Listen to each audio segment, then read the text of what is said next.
Sports Talk 1080 The Team Orlando's Tuck and O'Neill. With Mike Tuck, I'm Jerry O'Neill. Pulled out the old Golf Channel polo today. Wonder what it was doing on the floor. Mike's football season. Is it dirty?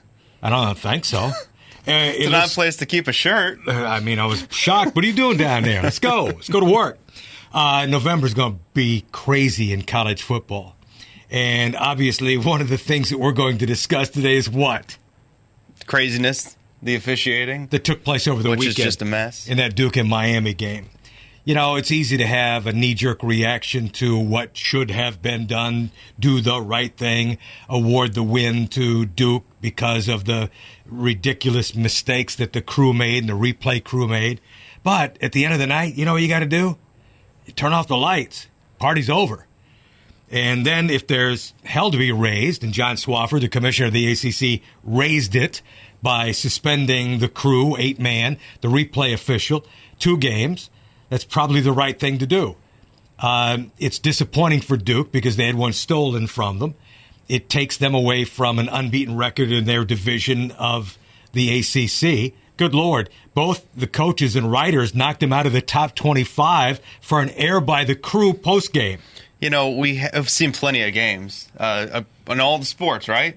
You've been around much longer than I have, but there have been dozens of games, dozens upon dozens of games where official errors, whether it be missing a call, just like simply not noticing a penalty as it happens, which is human error, versus not understanding a call, which we just saw in the NFL recently, right, with the batting the ball out of bounds.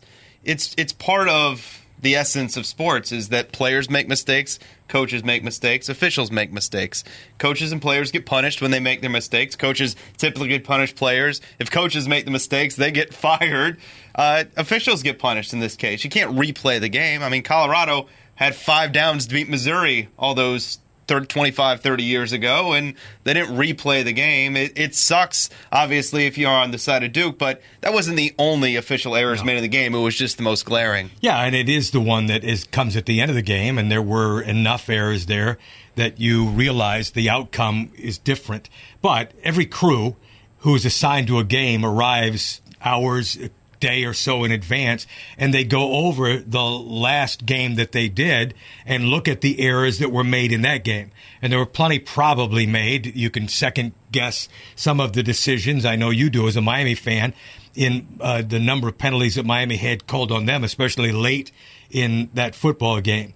That aside, it's really a difficult punishment. Larry Scott, the interim coach of Miami, will never forget his first win as a Cane. Right? No, definitely not. It gave us a memorable inning, but in the end of the day, the officials were reprimanded, which they should be. It's not one of those things we have to overreact. We hate, I think, more than anything when the referees screw up the game. The players screw it up. We can live with it. Coaches screw it up. We get angry about those things, but the officials make us more mad than anything else. We instituted replay to take the time to make sure you got it right. It's not as though there was a clock running for those guys to make sure that they had the outcome correct.